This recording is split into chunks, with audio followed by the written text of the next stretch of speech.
Isa sana siyang tagapagmana ng malaking kumpanya ngunit sa kasamaang palad ay na-bankrupt ito at doon na nagsimulang lumubog sila sa utang at nagkasakit pa ang ama nito. Dahil doon ay nag-apply siya sa isang convenience store upang mabuhay sa pang-araw-araw ngunit maging dito ay inaalipusta siya ng bumibili na parang binili nito ang kanyang pagkatao. Ang masama pa dito dahil sa liit ng kanyang sweldo ay pinagkakasya lamang niya ito para makasurvive at ang tanging kinakain niya lamang araw-araw ay ang mga pagkaing malapit na mag-expired. Hindi kalaunan ay nagkita sila ng taksil niyang nobya na ipinagpalit siya sa mayamang lalaki. Minaliit siya ng lalaki at ibinunyag nito na ang kanyang ama ang dahilan ng pagka-bankrupt ng kumpanya ng ama ng bida. Sa tingin mo ano ang magiging reaksyon ng bida dahil sa pangmamaliit sa kanya? Siyempre sinuntok niya ito sa mukha.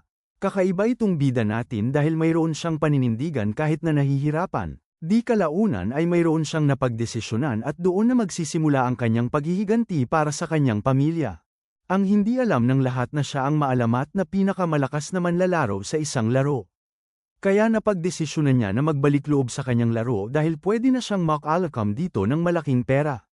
Pagkapasok niya sa laro ay hinarang agad siya ng isang mayabang na lalaki dahil teritoryo nila ang dungeon na ito at hinamak pa siya dahil sa baguhan lamang ito. Lingid sa kanyang kaalaman na ito pala ang dating pinakamalakas na player ngunit dinailit lamang nito ang account dahil sa pagtatrabaho niya sa convenience store upang mabuhay sa pang-araw-araw at ngayon ay muli siyang nagbabalik bilang bagong player at itinatago niya ang kanyang tunay na lakas kaya siya palaging kinukutya at minamaliit ng mga manlalaro. Sa game arena, isang nag-iisang manlalarong nakasuot ng baluti ang humarap sa isang napakalaking halimaw na alakdan na may maraming mata sa gitna ng disyerto. Sumugod pababa ang Scorpion King upang durugin siya, ngunit mabilis na sumalubong ang manlalaro gamit ang kanyang espada. Sa isang pataas na hiwa, naputol ng marahas ang segmented na buntot ng halimaw. Sumunod ang sunod-sunod na kidlat na tila mga espada na damaloy sa buong katawan ng alakdan habang tinatapos ng manlalaro ang boss sa pamamagitan ng isang makapangyarihang combo. Matapos lumabas ang system message na natalo na ang field boss na Scorpion King, bahagyang nag-isip ang manlalaro kung ano ang susunod niyang huhuntahin. Ipinakilala ng salaysay ang arena bilang pinakasikat na virtual MMORPG sa mundo kung saan ang rankings, levels, at Coliseum points ay pinaghaharian ng isang natatanging manlalaro. Ang alamat na ranker na kilala bilang Melee God ang may hawak ng mga record na hindi pa nalalagpasan ng sinuman.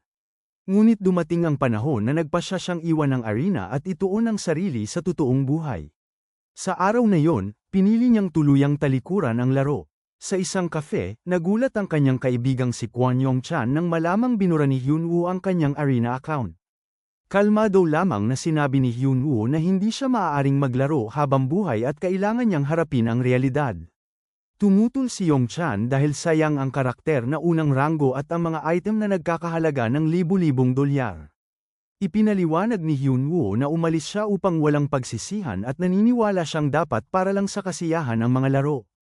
Nang tanungin tungkol sa kanyang plano, sinabi niyang magsisilbi muna siya sa militar bago mamanahin ang negosyo ng kanyang ama.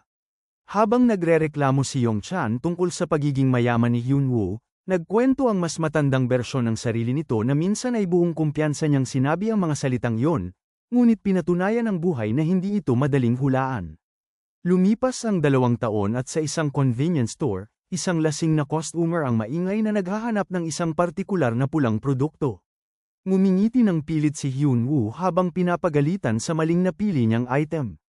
Sa isip niya, ang amoy at ugali ng lalaki ay kahawig ng isang goblin. Tinanong niya kung alin sa 2 pulang produkto ang gusto nito habang patuloy itong sumisigaw at nagtuturo. Sa kanyang isip ay patuloy niyang inihahambing ang bastos na customer sa isang halimaw habang ipinapaliwanag sa salaysay na siya ay si Kung Hyunwoo, isang part-time worker na kumikita lamang ng mababang sahod kada oras. Inihayag ng kwento na ang dating tagapagmana ng isang malaking kumpanya sa konstruksyon ng dam ay bumagsak ng husto. Naalala ni Hyunwoo na nagsimula ang lahat sa huling bakasyon niya mula sa militar nang mabangkarote ang kumpanya ng kanyang ama. Lumala ang sakit ng kanyang ama at nilunod ng utang ang kanilang pamilya. Napilitan siyang magtrabaho upang suportahan sila at nabubuhay lamang siya sa mga expired na pagkain mula sa convenience store habang nag-iipon para sa gastusin sa ospital at pang-araw-araw na buhay. Habang naglalakad sa labas, napaisip siya kung hanggang kailan niya kayang tiisin ang ganitong sitwasyon at napatingin sa kanyang telepono. Nabasa niya ang isang taus-pusong mensahe mula kay Yongchan na hinihikayat siyang umasa sa mga kaibigan at tanggapin ang tulong. Nakaramdam siya ng pasasalamat ngunit may kasamang hiya dahil iniwasan niya ang kaibigan matapos ang pagkabangkarote ng kanilang pamilya. Sa kabila ng kanyang pananahimik, patuloy pa ring nagme-message si Yongchan nang mabalitaan nitong nagtatrabaho siya sa convenience store. Iminungkahi ng kaibigan na bumalik siya sa arena dahil malaki na raw ang kinikita doon, at bilang dating rank 1, madali siyang makakakuha ng malaking halaga. Naalala ni Hyunwoo ang kanyang mga araw bilang melee god at nag-isip kung maaari ngang maging kabuhayan muli ang laro. Sa pagninilay niyang yon, naisip niya na kung totoo ang sinasabi, maaaring magbago ang lahat.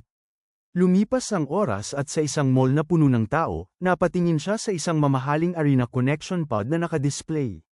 Pinagalitan niya ang sarili dahil sa pagde-daydream at napagtantong ang pod na dati niyang binili ng walang iniisip ay ngayon ay katumbas na ng 3 beses ng kanyang buwanang sahod. Pinagsisihan niya ang pagbura sa dating account dahil malinaw na naging malaking pagkakamali yun. Bigla siyang nilapitan ng isang dating kakilala na si Yung Hanbik kasama ang nobya nito. Nang hindi siya makilala ni Hyunwoo, nagpakilala ang lalaki at nagulat na nakalimutan siya.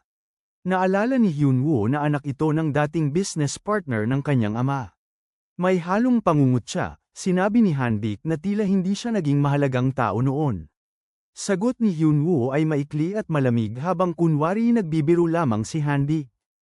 Sa isip ni Hyunwoo, hindi pa rin nagbago ang kayabangan nito at gusto na lamang niyang umalis ito. Ngunit pinuna ni Hanbik na wala na sa estado ang pamilya ni Hyunwoo at tinanong kung kaya pa ba nitong mamili sa ganoong lugar. Nabigla si Hyunwoo at tinanong kung paano nito nalaman ang kalagayan nila. Sa isang baluktot ng ngiti, ibinunyag ni Hanbik na ang kanyang ama ang nasa likod ng nangyari sa kumpanya ng pamilya ni Hyunwoo. Nagtanong si Hyunwoo kung ipinagkanulo nga ba ng ama nito ang kanyang ama, at buong yabang na sinabi ni Hanbik na sa wakas ay sila ang nanalo matapos magtrabaho ng matagal sa ilalim ng pamilya ni Hyunwoo. Nagpatuloy si Hanbik sa panunukso. Binanggit ang pagbagsak ng ama ni Hyunwoo at ipinahiwatig na maaaring malapit na itong mamatay. Hindi napigilan ni Hyunwoo ang galit at sinuntok si Hanbik hanggang bumagsak ito sa sahig. Sumigaw ang nobya ng lalaki habang mabilis na dumating ang mga bodyguard at pinigilan siya. Sumisigaw si Hyunwoo na ang pamilya ni Hanbik ang dahilan ng pagkasira ng kanilang buhay at kondisyon ng kanyang ama. Habang humihingi ng tawag sa pulis ang nobya, galit na galit pa rin si Hyunwoo at nagbantang papatayin ang kalaban kahit ano pa ang mangyari. Lumipat ang eksena sa isang maulang police station kung saan malinaw na haharapin niya ang naging resulta ng kanyang ginawa. Paglabas niya sa istasyon, basang-basa at bagsak ang kanyang loob, napagtanto niyang umiikot ang lahat sa pera.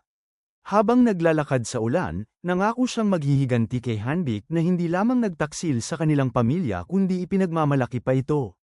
Ngunit sa pagguho niya sa kanyang mga tuhod, inamin niyang wala siyang sapat na lakas upang gawin yun sa kasalukuyan. Nalaman niyang kamakailan ay nakapirma si Hanbik ng kontratang nagkakahalaga ng $250,000,000 at kumita na rin ng milyon-milyon sa pag-stream ng arena. Sa isang news broadcast, nakita niyang napakalaki na ng impluwensya ng arena sa pandaigdigang ekonomiya at kung paano ito lumikha ng maraming trabaho. Habang nakatayo sa ulan, tahimik niyang binigkas ang pangalan ng laro at muling nahila pabalik dito bilang tanging daan pasulong. Wala nang iniisip na pride o hiya, agad niyang tinawagan si Yongchan. Sa telepono, humingi siya ng tulong at buong determinasyong sinabi na gusto niyang bumalik sa arena. Sa opisina ng arena company, nagkagulo ang mga empleyado nang matuklasang nagbalik ang alamat na melee god. Nabigla ang lahat nang makita na may bagong karakter na ginawa sa ilalim ng kanyang impormasyon. Bagaman ipinakitang walang interes ang manager at tinawag itong pagbabalik lamang ng isang lumang manlalaro, isang babaeng staff ang tahimik na napatingin sa balitang yon. Bilang acting GM, humingi siya ng status report mula sa AI tungkol sa tutorial character. Iniulat ng tutorial guide NPC na si Al na si Kung Hyunwoo ay katatapos lamang sa magic power test. Sa paglikha ng mahika sa kanyang palad, ipinakita ni Al ang nakakagulat na resulta dahil nakapagtala si Hyunwoo ng bagong record sa Magic Power application sa loob ng tutorial. Sa loob ng tutorial, Puno ng enerhiyang mahika si Hyunwoo at agad niyang hiniling na ituloy na ang susunod na pagsubok. Buo ang kanyang desisyon na kung ang arena lamang ang paraan upang baguhin ang kanyang buhay, tatanggapin niya ito ng walang alinlangan. Nangako siyang magiging top ranker ng laro. Dinala siya ni Yongchan sa kanyang kwarto at inalok ng AQ pod na maaaring gamitin. Nagpasalamat at humingi ng paumanhin si Hyunwoo, nangakong babayaran balang araw ang lahat ng tulong. Magaan na tinapak siya ni Yongchan sa likod at pinayuhang huwag masyadong magpaka-depress, habang nagpapaalala na huwag na siyang muling iwasan. Pagpasok niya sa arena, mahigpit niyang hinawakan ang beginner sword. Sa tutorial dungeon, casual niyang iwinasiwas ang espada at nabuksan ang gate sa harapan. Hiniling niyang magsimula na at agad siyang inatasan sa level 10 test. Naramdaman niya ang kaba dahil matagal na mula nang huli siyang lumaban sa arena. Sa gitna ng pagsusulit, lumitaw sa kanyang harapan ang isang level 10 Dark Elf Warrior. Pinagmasdan niya ito ng mabuti at agad niyang nakilala na ito ang tunay na hamon ng tutorial.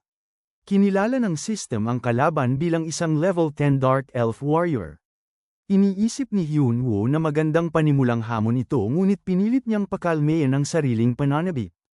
Habang nagkakagulo si Al dahil nagsimula na ang laban, mabilis na sumugod ang Dark Elf patungo kay Hyunwoo na tila kalmado lamang. Minamaliit ng Dark Elf ang kalaban dahil nakapikit pa ito at agad umatake gamit ang kambal na espada. Ngunit sa gitna ng atake, walang kahirap-hirap na naiparis ni Hyunwoo ang suntok ng kalaban at ipinakitang hindi iyon aksidente. Labis na nagulat si Al dahil isang level 1 na manlalaro ang nakapag-block ng atake mula sa isang Dark Elf Warrior. Inamin ni Hyunwoo sa sarili na kusa lamang gumalaw ang kanyang katawan at hindi niya inisip ang agwat ng level, at natuwa siyang nagtagumpay ito. Ipinaliwanag ng salaysay na may natatanging dahilan kung bakit minsang naging numero 1 si Hyunwoo bilang melee god. Sa bawat banggaan ng mga espada, makikita ang perpektong kontrol na naging susi sa kanyang tagumpay. Ang dahilan ay malinaw, walang makapapantay sa kanyang kontrol sa laban. Habang desperado ang Dark Elf, lalo namang bumibilis at lumalakas ang galaw ni Hyunwoo. Napagtanto ng Dark Elf nang may takot na ang bawat atake ng tao ay lalong tumatalas habang tumatagal. Sa tunay na mundo, habang nakikinig si Yongchan sa kanyang kwento, inanyayahan niya si Hyunwoo na manatili muna sa kanyang bahay sa paparating na mahirap na buwan. Naalala ni Hyunwoo ang kanyang ama na nasa ospital at ang kanyang ina. Nakaramdam siya ng matinding pasasalamat, kasabay ng pagbalik ng alaala ng kanyang kawalan ng pag-asa at ang matinding kaibahan ng kanyang dating buhay. Sumagirin sa isip niya ang mapagmataas na mukha ni Hanbik bilang simbolo ng paghihiganting hinahangad niya. Pinatatag nito ang kanyang desisyon na ituloy ang paghihiganti. Balik sa laban, naaga ni Hyunwoo ang armas ng Dark Elf at nagawang sugatan ito. Sa kanyang isip, nangako siyang babayaran niya ang bawat utang at kasalanang ginawa laban sa kanya. Sa isang huling napakalakas na atake, pinalipad niya ang Dark Elf at tuluyang nanalo sa pagsusulit. Napagpasyahan niyang upang makapaghiganti, kailangan niyang umakyat sa arena ranking sa bilis na hindi kayang isipin ng iba. Sa GM Station, napatalon sa pagkagulat ang babaeng staff matapos masaksihan ang laban. Napagtanto niyang isang level 1 character ang tumalo sa level 10 Dark Elf Warrior at inisip niyang mas maganda pa ito kaysa sa inaasahan. Sa laro, binati ni Al si Hyunwoo at sinabing nananatili pa rin ang kakayahan ng melee god, kasabay ng pagdeklara na tapos na ang tutorial. Pagkatapos nito, nakilala ni Hyunwoo si Del, ang masayahing pinuno ng nayon ng Olan, na bumati sa kanya bilang bagong manlalakbay.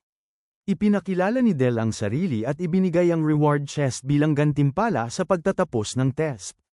Pagbukas ng chest, lumabas ang isang makapangyarihang unique accessory, isang singsing na may espiritu ng higanti na nagbibigay ng malaking bonus sa lakas at katawan.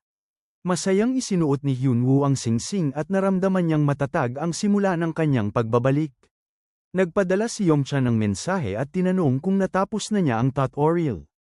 Nag-alok itong tulungan siyang magpa-level sa mas mataas na content at pabirong sinabing bibigyan niya ng libreng sakay ang dating ranker.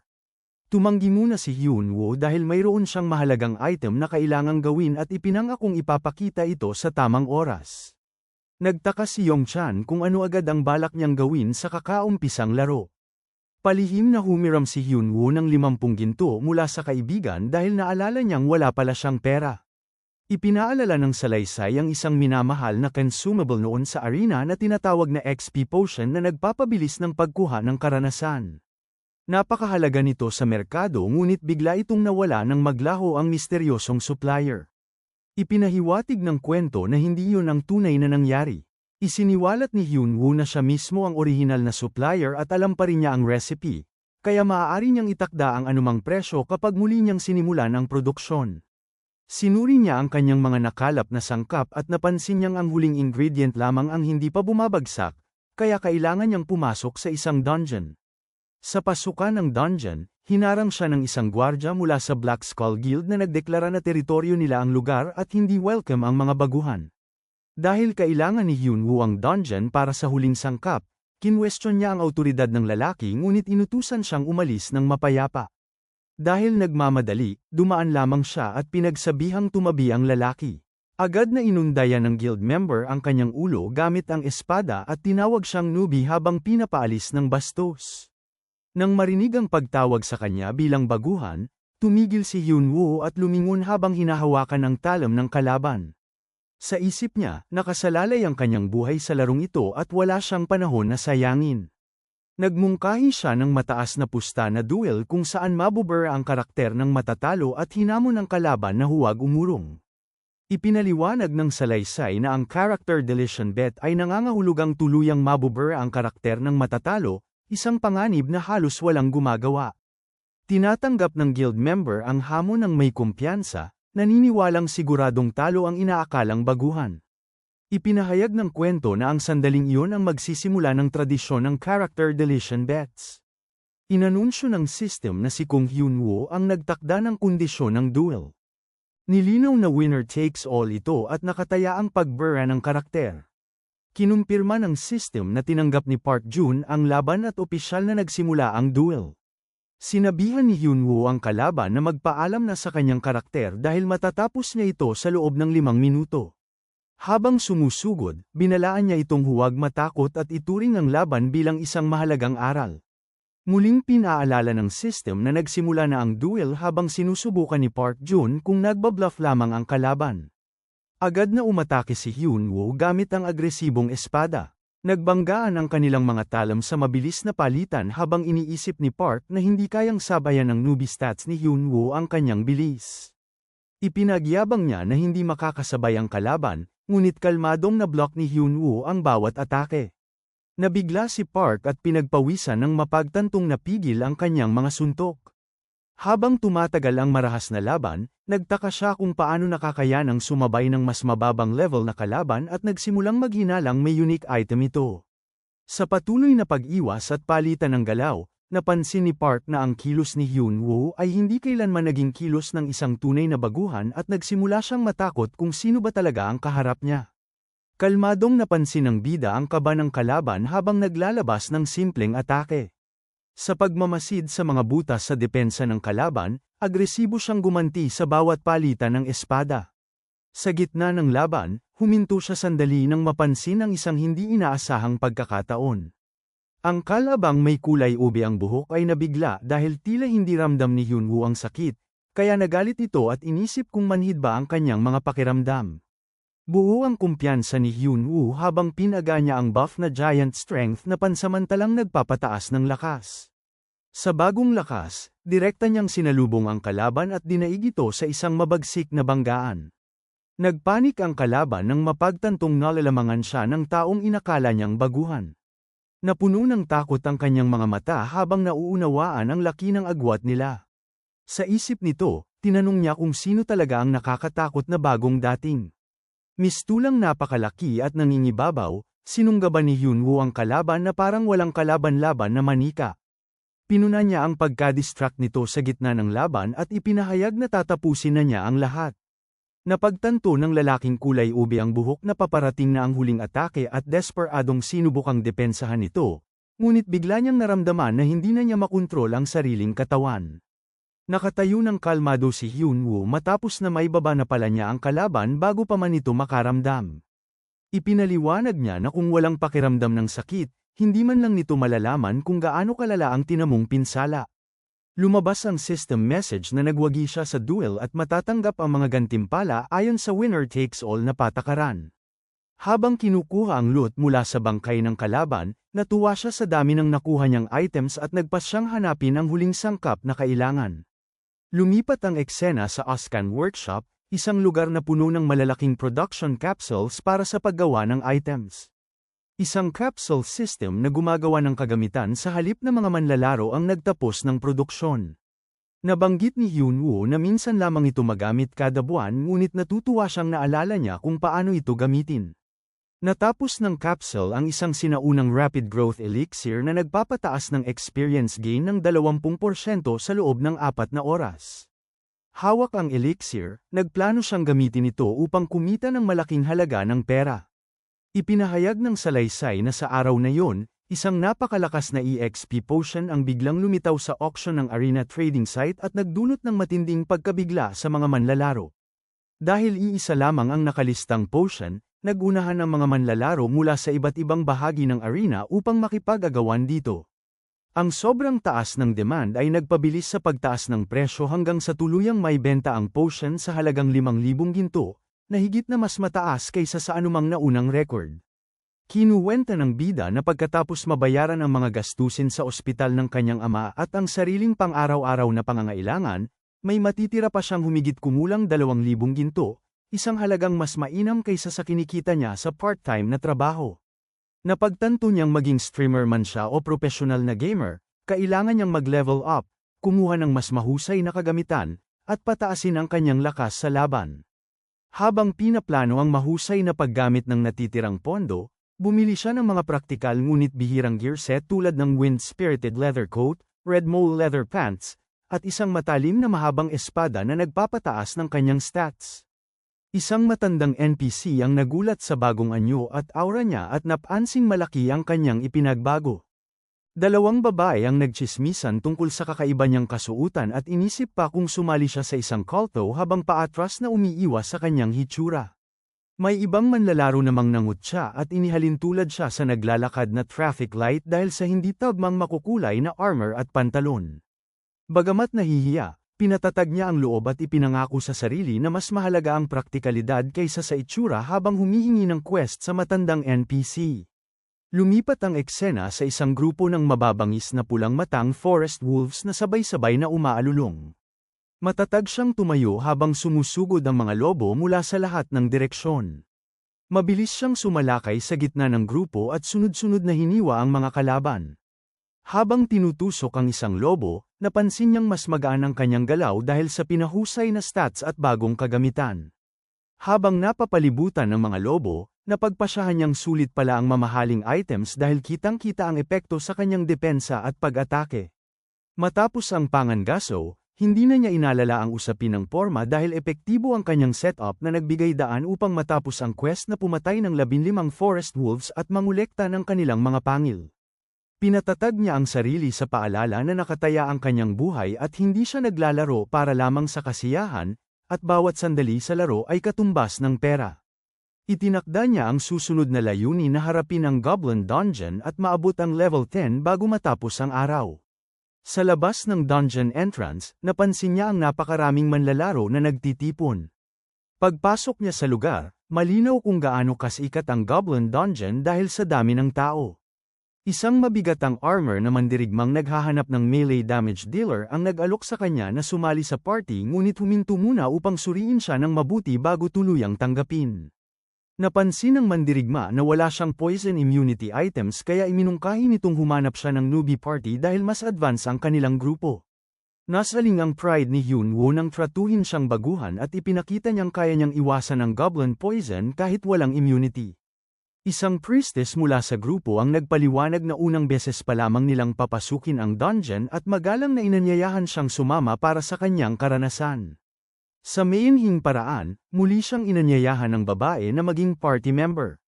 Nagpakita si Hyunwoo ng seryosong mukha ngunit masiglang pumayag at nangakong madadala niya sila ng maayos sa dungeon. Ipinakilala siya ng priestess bilang huling miyembro ng grupo habang tahimik siyang tumayo at pinagmamasdan ng iba. Curious siyang tiningnan ng party warrior, archer, at mage. Masayang nagmungkahi ang priestess ng pagpapakilala at inilahad na siya ay isang level 20 priestess na si Chisomi. Nagpakilala naman si Hyunwoo bilang level 20 warrior at lihim na natuwa dahil pinananatiling pribado ng arena ang detalyadong impormasyon ng manlalaro.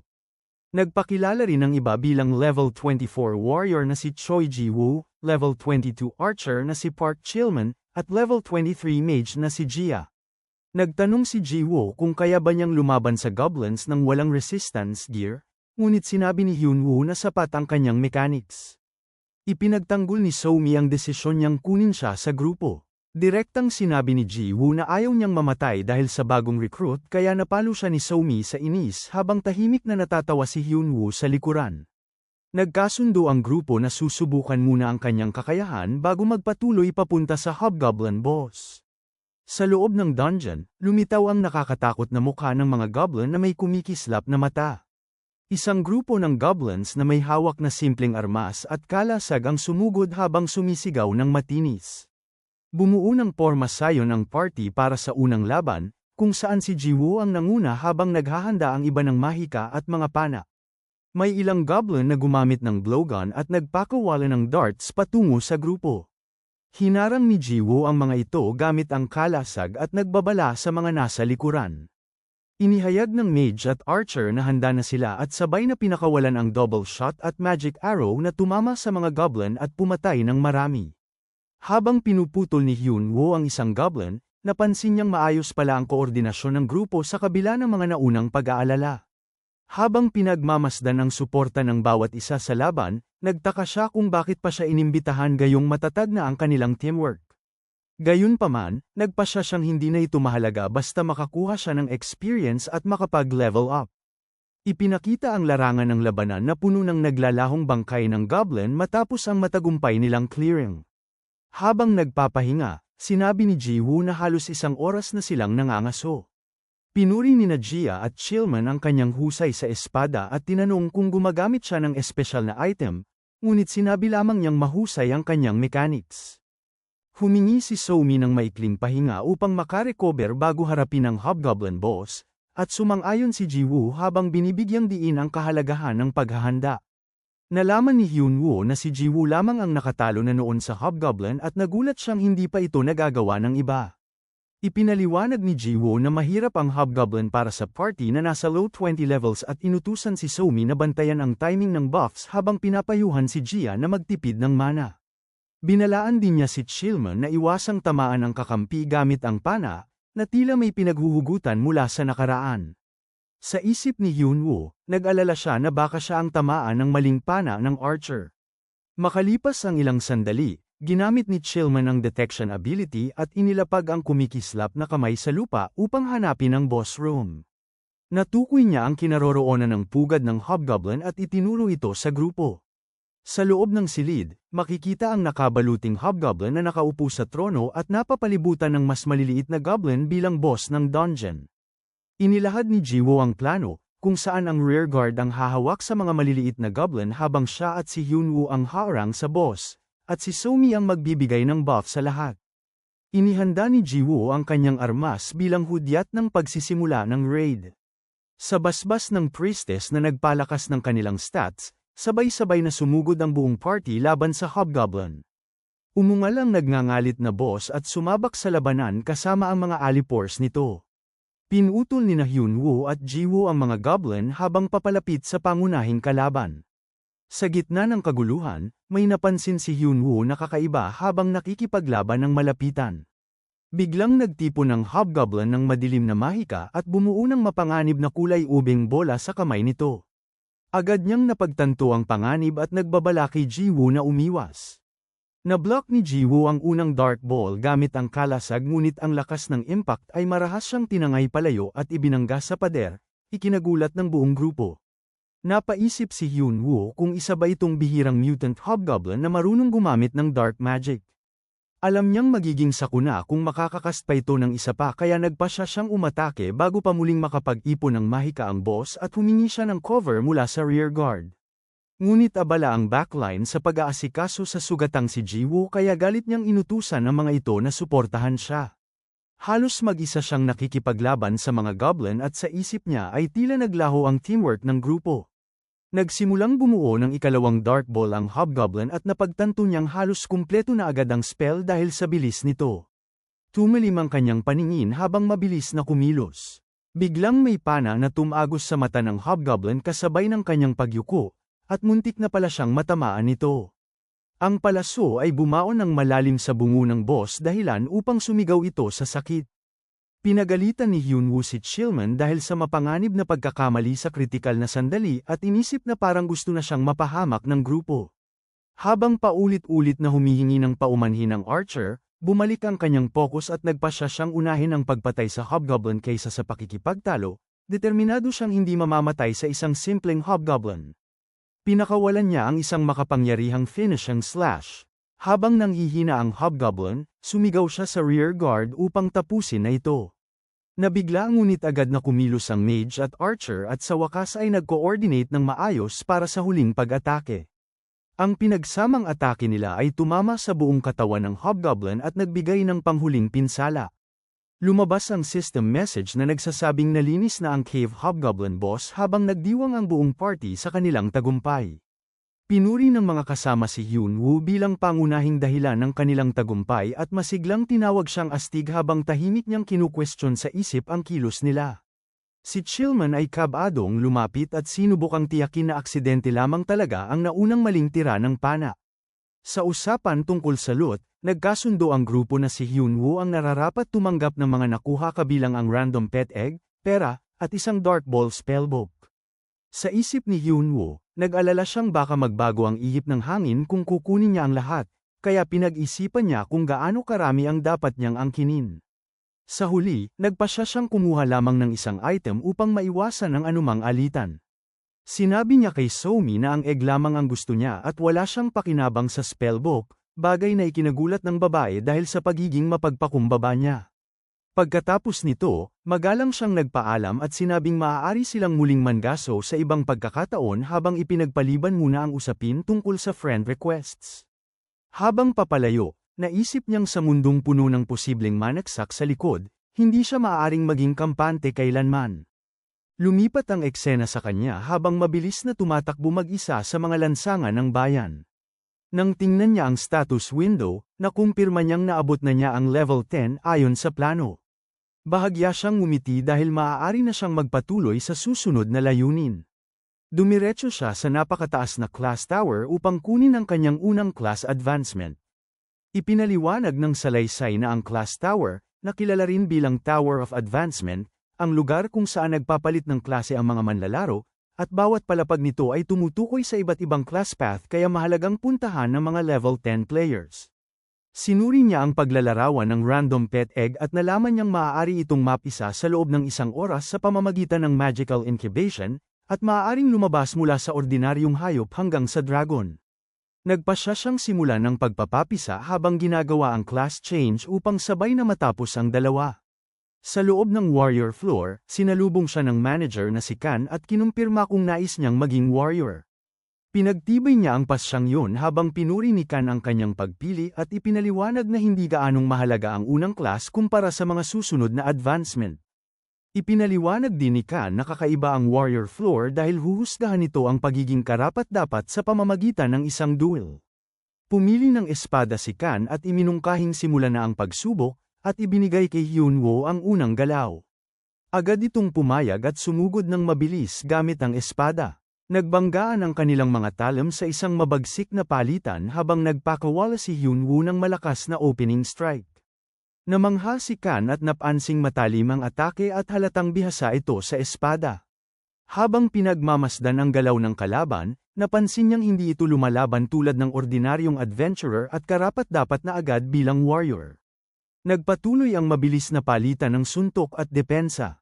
Sa gitna ng labanan, nagkatapat ang kanilang mga espada habang kapwa tila natutuwa sa duel. Kinilala ni Kan na kahit wala pa itong opisyal na class, isa lamang pa rin itong adventurer kaya pinatindi niya ang sariling atake gamit ang mahika. Sa paggamit ng skill na strike, nagpakawala siya ng mabigat na hampas na nagpayanig sa buong silid at sumubok sa depensa ni Hyunwoo. Kumpiyansa si Kan na malayo pa ang kalaban sa kakayahang talunin siya. Dama pa si Hyunwoo at sinalo ang sarili gamit ang isang kamay sa sahig habang naghahanda ng kontra. Sumugod si Kan ngunit ginulo ng mabilis na footwork ni Hyunwoo ang kanyang galaw. Sa isang kahangahangang improvisation, hinarang ni Hyunwoo ang espada ng kalaban gamit ang sipa habang umiikot sa ilalim nito.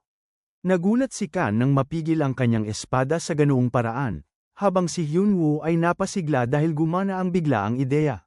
Namangha si Kan sa kakayahan nitong magplano ng counter habang umiiwas at sa estilong hindi sumusunod sa tradisyonal na porma ngunit nananatiling natural at epektibo. Naisip niya kung ang kakaibang estilong yun ay tanda ng tunay na likas na talento. Sa bandang huli, itinigil ni Kan ang laban at inaming higit pa sa sapat ang kakayahan ni Hyunwoo. Para kay Hyunwoo na pakiramdam ay nagsisimula pa lamang siya, agad niyang isinuksok ang espada. Pinuri ni Kan ang kanyang husay at opisyal siyang kinilala bilang isang warrior, kasama ang class change bonus sa lakas at constitution. Iginawad din sa kanya ang titulong Warrior Acknowledged by Kan na nagpapataas ng melee weapon damage. Lumabas ang mga system message na natutunan niya ang mga bagong skill tulad ng Weapon Mastery, Bash, at Strike, na itinuturing niyang malaking pakinabang. Naniniwala si Kan sa potensyal ni Hyunwoo kaya binigyan niya ito ng isang espesyal na item at nagbigay ng pahiwatig na may mas malalaking posibilidad pa sa hinaharap.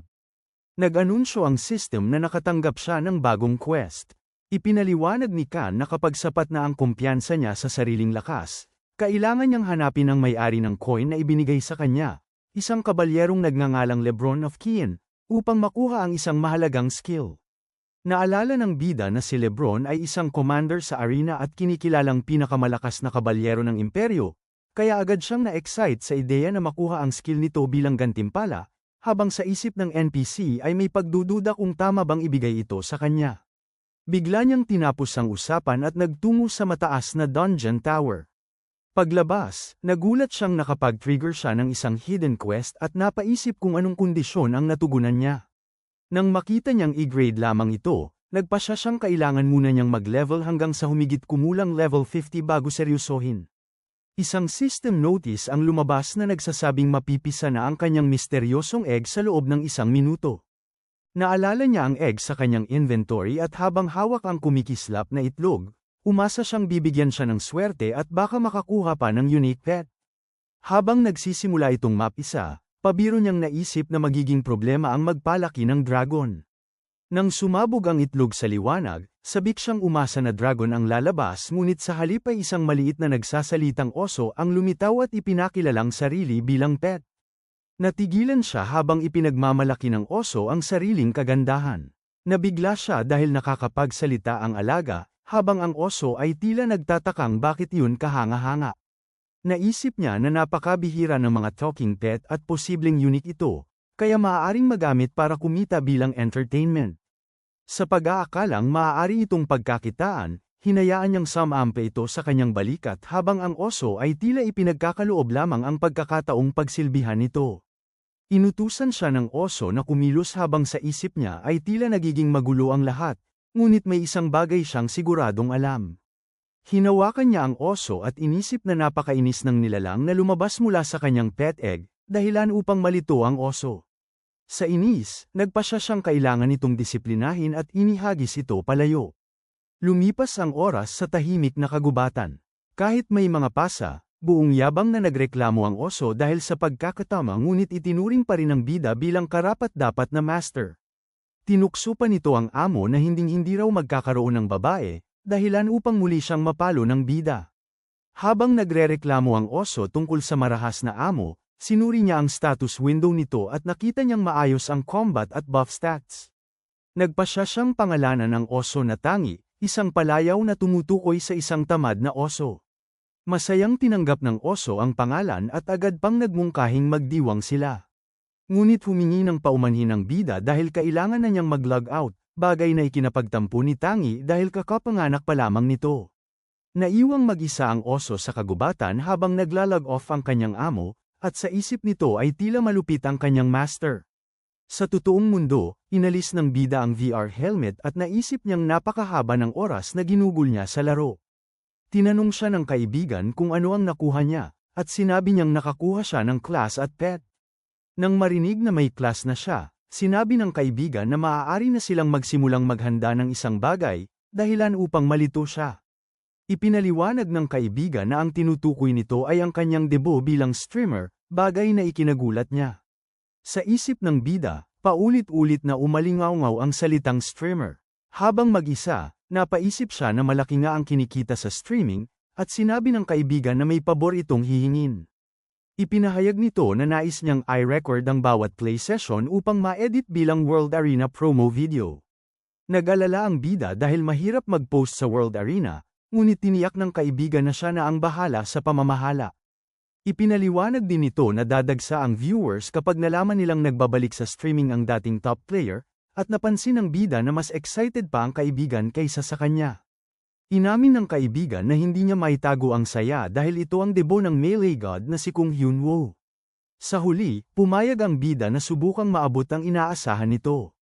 Bumalik ang eksena sa Western Black Forest ng laro, ang lugar ng kanilang susunod na pangangaso, kung saan unti-unting lumilitaw ang mapanganib na mga Dark Elf sa loob ng kagubatan. Dumating sina Yongchan at Tangi sa lugar ng pangangaso. Itinuring ni Yongchan ang pagkakataong yun bilang kanilang unang hunt at mataas ang inaasahan niya kay Tangi. Punong-puno ng sigla, iminungkahi niyang mag-grind sila ng levels ng seryoso habang masayang sumasang-ayon ang oso. Pinuna niya na walang silbi ang simpleng pag-cheer lamang kaya inactivate niya ang buff ng alaga at nagulat sa epekto nito. Lumabas ang status display na nagpapakita ng mga skill na Spirit of a Bear at Forest Blessing habang inuutusan ni Tangi ang kanyang amo na ubusin ang mga kalaban. Nang mapagtanto ni Yongchan na support pet pala si Tangi at hindi tank, isang Dark Elf ang biglang sumugod at napag-alitan siya ng oso dahil sa pagbaba ng kanyang guard. Sadyang iniwang bukas ni Yongchan ang sarili, saka mabilis na nag-blitz at pinatay ang Dark Elf habang ipinapakitang kaya niyang gawin yun ng walang kaba. Maingat niyang sinuri ang epekto ng buffs at napagtantong malaki ang naidagdag nito sa kanyang stats at recovery, dahilan upang makita niyang napakahalaga ng pet. Mula sa malayo, may isang lihim na tagamasid na nanunood sa kanyang laban at nagustuhan ang kanyang estilo. Ipinakita na ang tagamasid ay isang archer na kulay ube ang buhok. Pinagmamasdan ng archer at ng kanyang party si Yongchan at pinag-usapan kung siya ba ang target nila sa araw na yun. Napansin ni Ren ang premium gear ni Yongchan at inakalang isa siyang mayamang manlalaro. Habang pinag-uusapan nila ang plano nilang manghikayat ng bagong party member, iminungkahi ng mabigat ang armor na kasama na magpanggap muna silang mabait bago siya tambangan, habang nag-aalala ang priestess na baka high-level out ang kanilang target. Tahimik na pinag-isipan yun ng iba habang pinapanto ng priestess na lumalaban siya na parang veterano. Ngunit ibinasura ni Ren ang pag-aalala at sinabi na kaya ng average level 40 nilang grupo na talunin kahit sinong manlalaro sa kagubatan. Kumpiyansa nilang inulit na walang mananalo kapag dehado sa bilang at matagal na nilang ginagawa ang ganoong gawain. Pinagsabihan ni Ren ang priestess sa sobrang pag-aalala at idineklarang si Yongchan ang magiging prey nila sa araw na yun, kasama ang planong nakawan siya ng lahat ng gamit. Pagkatapos malinis ang mga Dark Elf, nagpahinga si Yongchan sa gitna ng mga naglalahong bangkay. Nang tingnan niya ang recording, naisip niyang kulang sa impact ang simpleng pangangaso ng Dark Elf. Habang pinupuri ni Tangi ang kanyang kakayahan, pinagalitan niya ito dahil puro cheer lamang at hindi lumalaban. Ipinagtanggol ng oso na malaking tulong ang buffs, ngunit iginiit ni Yongchan na hindi buffs lang ang nagdedesisyon ng laban at inutusan ang pet na gamitin ang mataas nitong constitution upang makadistract ng kalaban. Sa sandaling yun, lumapit si Ren at nagpakilala ng medyo alanganin. Mainit siyang inanyayahan ng grupo at tinanong kung mag-isa siyang nangangaso, saka inimbita na sumama sa kanila. Habang hawak si Tangi, napansin ni Yongchan ang paanyaya habang sa loob-loob ng oso ay may kakaibang pakiramdam. Ipinaliwanag ni Ren na malugod lamang silang tumatanggap ng mga manlalaro sa Black Forest at ipinakilala ang kanilang balanced party. Naisip ni Yongchan kung bakit nila gusto ang isang hindi mage tulad niya. Sa pag-obserba niya sa tila mababang level na gear ngunit mataas ang kalidad ng espada ng grupo, napag-isip-isip niyang tinatago nila ang tunay nilang level at malamang ay PK players ang mga ito. Agad niyang naisip na maaari niyang gawing oportunidad ang sitwasyon. Masaya niyang tinanggap ang imbitasyon at nagpasalamat sa pagsama sa kanya. Sa labas ay masayang tinanggap ni Ren ang sagot ngunit sa isip nito ay natutuwa dahil may bago na silang biktima. Nagpakilala si Ren bilang rearguard archer habang ang front guards ay sina Cal at Crawford at ang priest ay si Basil. Nagpakilala rin si Yong Chan gamit ang kanyang in-game name habang si Tangi ay nagpakilala rin, at sa isip ni Yong Chan ay kakaiba sa pakiramdam ang paggamit ng kanyang tunay na pangalan. Lumipas ang oras sa tahimik na kagubatan bago magsimula ang pinagsamang pangangaso. Sa laban, sinimulan ni Yong Chan ang atake sa pamamagitan ng malakas na strike laban sa Dark Elf. Kinilala siya ng mga Dark Elf bilang kalaban at mabilis na sumugod. Umabante si Cal bilang shield habang nagtatago si Yong Chan sa likuran nito. Gumamit si Cal ng skill na bash upang durugin ang kalaban, ngunit muli na namang nagtago si Yong Chan sa likod niya, dahilan upang unti-unting mainis si Cal. Nagalit ang isang Dark Elf at tinawag si Yong Chan na duwag sa paraan ng pakikipaglaban nito. Ngunit sa loob-loob niya ay natutuwa siya kung gaano kalakas ang party at kung gaano kabilis tumataas ang proficiency ng kanyang skills. Napag-isip niyang maganda nga ang party hunting. Lumipas ang halos isang oras na ganoon ang rutina hanggang sa sumabog sa galit si Cal dahil paulit-ulit na umaatake si Yong Chan at agad nagtatago sa likod niya.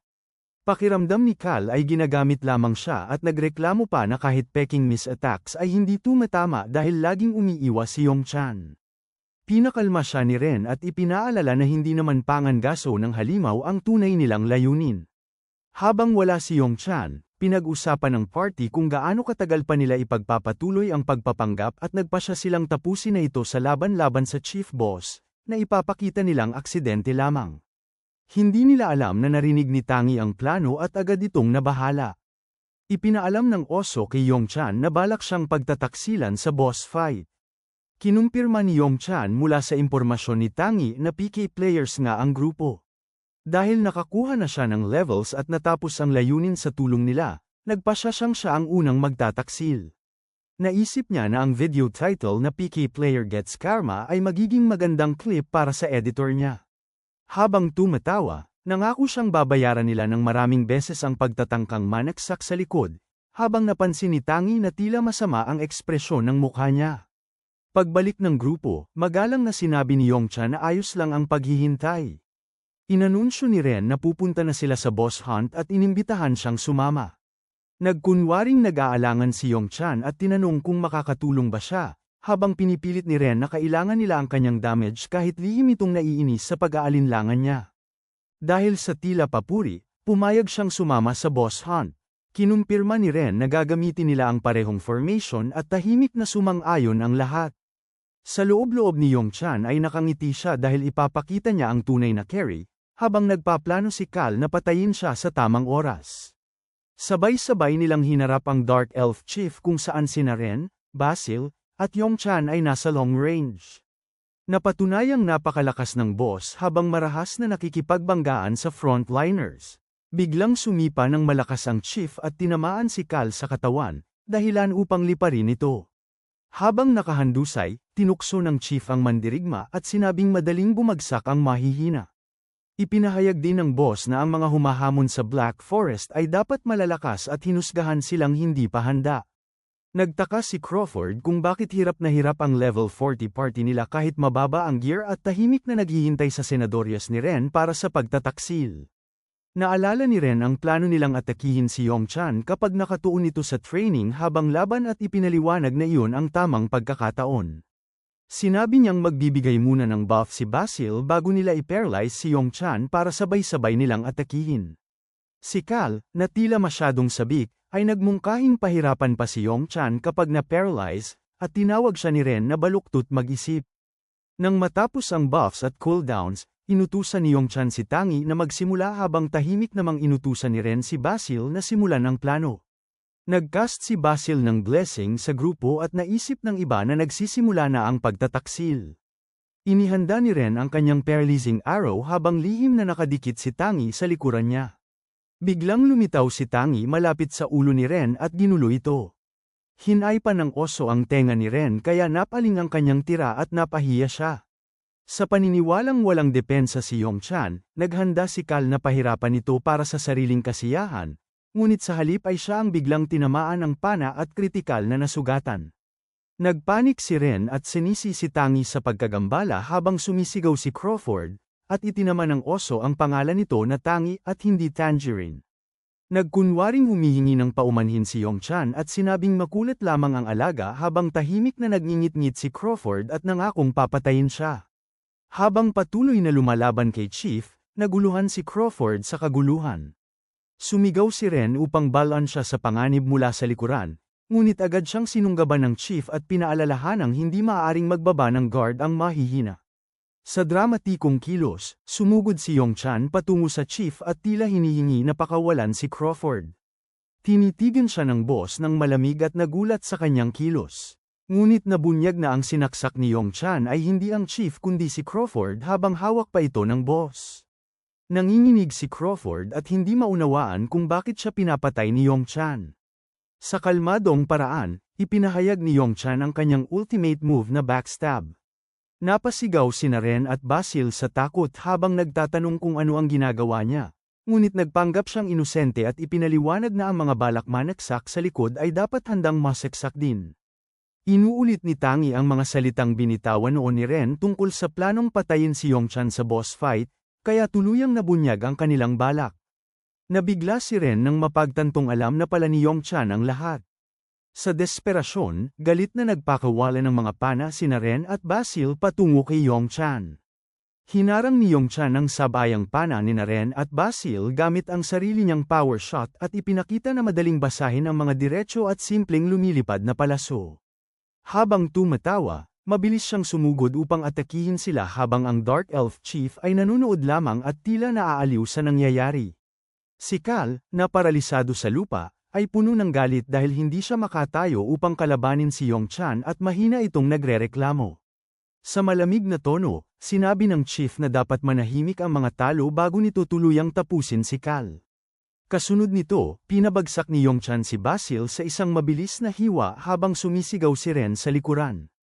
Lalong naengganyo ang Dark Elf Chief at itinuring si Yongchan bilang mas kapana-panabik na kalaban. Habang unti-unting naglalaho si Ren sa lupa matapos matalo at mabitawan ng kanyang staff, tinanong ni Yongchan si Tangi kung nakuha ba ng recording ang lahat ng pangyayari. Sa isip niya, kahit mas mataas ang level ng mga PK player, napakahina ng kanilang kakayahan bilang kalaban. Gayunpaman, naisip niyang sapat na rin ang kanilang hindi magandang pag-arte upang gawing nakakatawang video, ngunit umaasa pa rin siyang makakaharap ng tunay na malakas na kalaban upang mas maipakita ang kanyang husay. Umupo ang Dark Elf Chief at tinanong kung tapos na ba si Yongchan sa kanyang ginagawa. Dahil sabik sa isang karapat-dapat na laban, ipinakita nitong masaya siyang makipaglaban sa malakas na kalaban. Habang kumikislap ang espada ni Yongchan, naisip niyang maaaring gawing pangalawang pamagat ng video ang eksenang isang level 20 player ang kamakatay sa Dark Elf Chief. Sa isang malakas na aerial attack, sumugod siya pababa patungo sa boss. Lumipat ang eksena sa tunay na mundo kung saan namangha ang kaibigan ni Yongchan sa swerteng naranasan niyang makatagpo ng ganoong mga kontrabida. Ipinagyabang ni Yongchan na malaki ang kinita niya mula sa mga item na nahulog ng PK players at sa boss rewards. Binanggit ng kaibigan na malaking tulong ang loot na nakuha dahil sa murderer status ng mga kalaban at tiyak na magiging mahusay ang video kapag nakahanap sila ng mahusay na editor. Nang mapagtanto nitong maaaring ang editing ay para sa streaming, palihim lamang na sumagot si Yongchan. Nagreklamo ang kaibigan dahil gusto niyang malaman ang plano ngunit sinabi ni Yongchan na ipapaliwanag niya sa tamang oras. May lumabas na dokumento mula sa printer na may pamagat tungkol sa paggawa kay Kung Hyunwoo bilang isang bituin at pagbabalik nito sa top 1%. Ang buong pahina ay nagpapatunay sa proyekto para gawing sikat si Kung Hyunwoo at ibalik sa pinakamataas na antas. Sa harap ng computer, nagreklamo ang kaibigan na walang makitang mahusay na video editor. Habang tinitingnan ang mga kandidatong online, tinanggihan niya ang ilan at inisip pang taasan ang bayad upang makahikayat ng mas mahusay na editor. Sinabi ng kaibigan ni Hyunwoo na maganda na ang footage at editor na lamang ang kulang, bagay na ikinagulat niya. May naalala siyang isang tao at sinabi niyang maaari nilang makita ang tamang editor. Hinanap nila ang Ellis Movies, isang kilalang editor sa arena na nanalo na ng maraming parangal. Binanggit niyang mahal ang serbisyo nito ngunit perpektong babagay sa kanilang proyekto habang patuloy sa pag-click ng mouse. Ipinakilala si Ellis bilang isang halos alamat at misteryosong video editor sa komunidad ng Arena. Ayon sa salaysay, ang maingat nitong pagbuo ng video, kapansin-pansing color grading, at mahusay na pagpili ng musika ang dahilan kung bakit nagkaroon ito ng espesyal na reputasyon bilang isang tunay na virtuoso sa editing. Sa kabilang banda, isang magulong gamer ang nakaupo sa PC at matalas na pinapuna ang mga PK players na aniya ay nananalo lamang dahil sa pera. Habang nagbabasa ng emails, walang pagdadalawang isip nitong binubura ang mga kahilingan ng mahihinang manlalaro. Ngunit nang makita ang email mula kay Yong Chan na naipakilala noon ni Michael, napahinto ito. Nang i-play niya ang attached video, agad siyang natigilan sa nakita at hindi na maalis ang tingin sa footage. Nang mapagtantong video ito ng Melee God, labis siyang humanga sa kwento ng panghuhuli sa PK players at sa kalidad ng visual. Nanginginig sa excitement si Ellis at desperadong gustong i-edit ang video ng Melee God. Sa laro naman, nangako si Hyunwoo sa misteryosong editor na gagawin niya itong tagahanga at iaangat sa pangunahing entablado ng Arena. Bigla siyang kinilabutan na para bang may masamang presensya. Tinanong siya ni Tang Tang kung ano ang problema at sinabi niyang tila may malamig na pakiramdam at iniisip kung may kalaban sa paligid. Ngunit agad niya itong isinantabi at tumutok sa isang kumikislap na item na nahulog mula sa mga PK players. Nakilala niya ito bilang isang rare random skill book at pinag-isipan kung ibebenta ba ito para sa pera o gagamitin para sa isang magandang skill. Nagtanong siya kay Tang Tang gamit ang halimbawa ng lupa kung mas mabuting ibenta ang isang hindi kilalang ari-arian o siya mismo ang mag-develop nito. Sumagot si Tang Tang na malamang ay I'd develop ng bibili ang lupa tulad ng paggawa ng farm. Tinanong din ng oso kung ganoon ba siya kahirap, at sinabi ni Hyunwoo na naibenta na niya ang ibang item kaya hindi niya kailangang ipagbili ang isang ito. Dahil loot lamang ito at wala naman siyang mawawala, nagpasya siyang gamitin ang skill book sa kabila ng gulat ni Tang Tang, lumabas ang system message na natutunan niya ang bagong skill.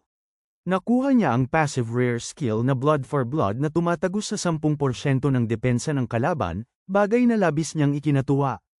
Sa sobrang saya, iniikot niya si Tang Tang na parang lucky charm habang nagrereklamo ang oso. Pagkalipas ng ilang araw, na-upload sa Arena World ang na-edit na video ni Hyunwoo. Ang video na may pamagat na Fishing for PK Players ay agad umabot sa mahigit 150,000 views.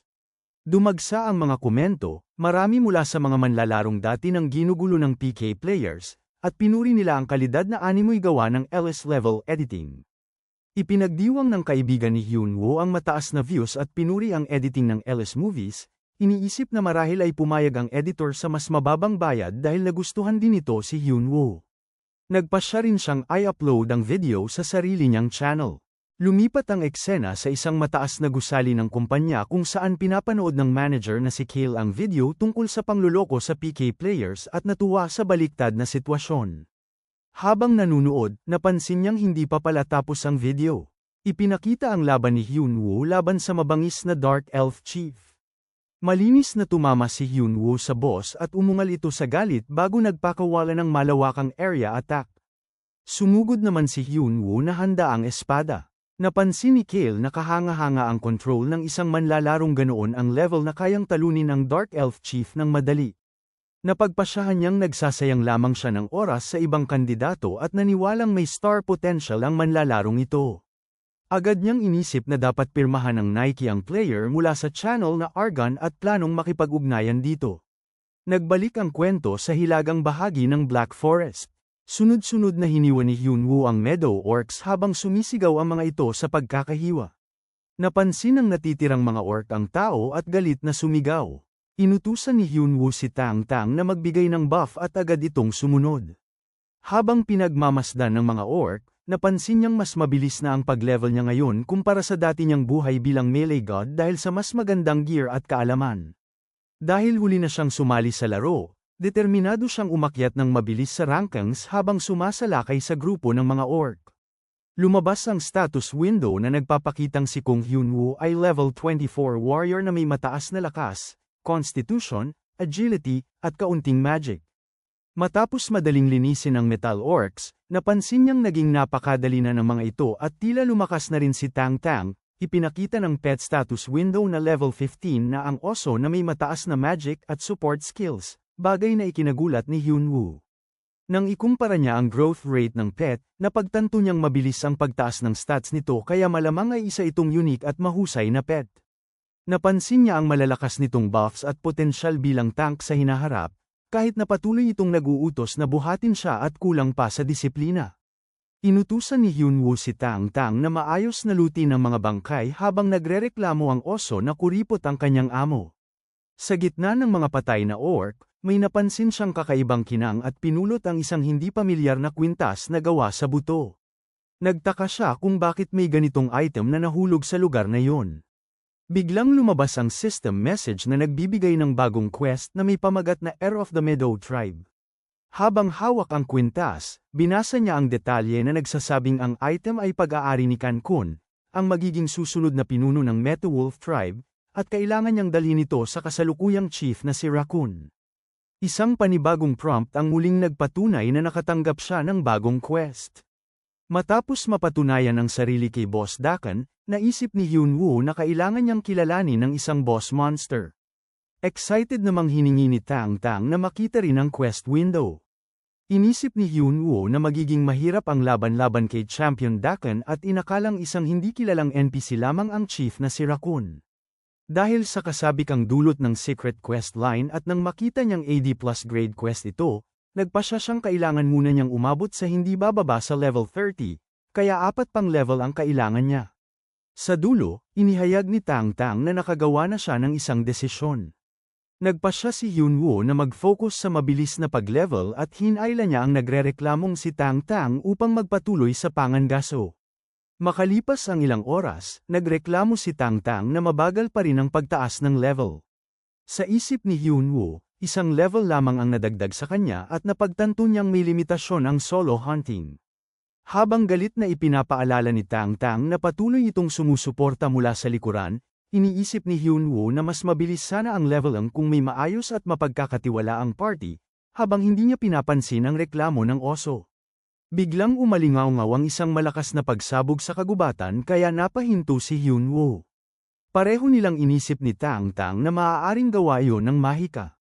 Sa ibang bahagi ng gubat, isang mage ang nagsisimulang mag-cast gamit ang kumikislap na magic circle. Nagpakawala ito ng magic arrow na tumama sa isang orc. Sa galit, tumitig ang nasugatang orc gamit ang nagliliyab na pulang mata bago ito sinundan ng isang malakas na fireball na tuluyang tumapos dito. Bumagsak ang sunog na orc habang umuusok sa lupa. Ang mage na si Mason ay napagod at napansing yun na ang ikasampung halimaw na napatay niya. Umupo siya at nagreklamo na halos ubos na ang kanyang mana at potion, iniisip kung dapat na siyang huminto sa araw na yon.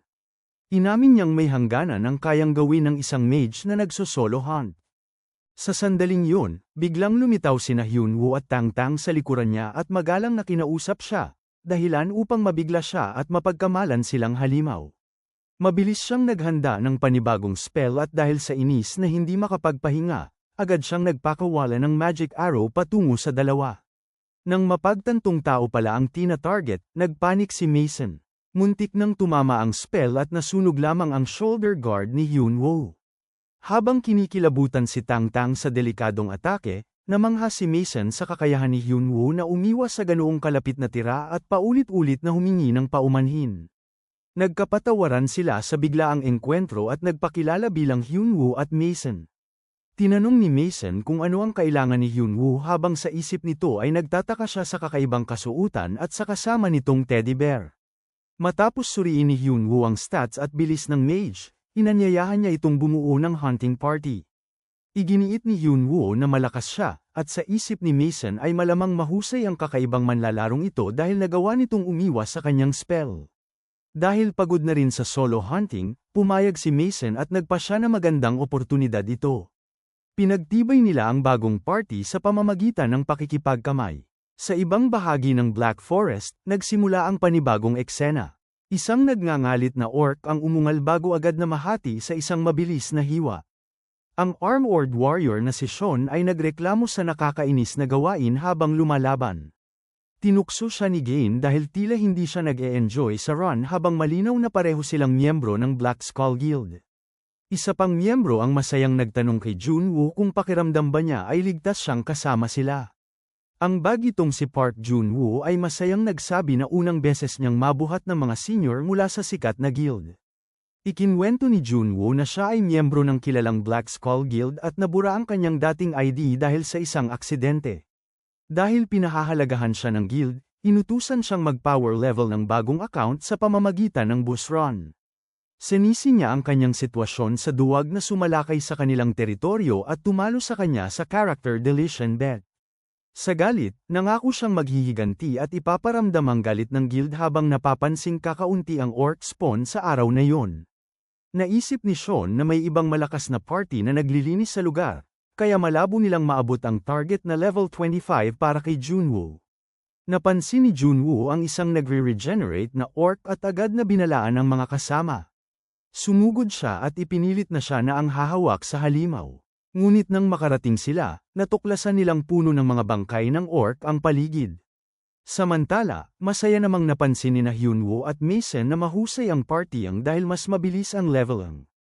Ipinaliwanag ni Hyunwoo ang kanilang strategy kung saan siya ang nagtitipon ng mga orc, si Mason ang nagnunok mula sa malayo, at siya naman ang tumatapos sa mga natitira, dahilan upang bumilis ang kanilang progress. Pinuri ni Tang Tang ang kakayahan ni Mason at ipinagyabang pa na gagawin niya itong alipin habang natutuwa si Mason sa pagiging cute ng oso. Hanggang dito na lang muna mga bossing. Kung gusto mong subaybayan ang kwentong ito, mag-like, comment, at subscribe at i-hit mo na rin ang notification bell para ikaw ang unang makapanood pag may bago tayong upload. Kita-kits sa susunod mga boss.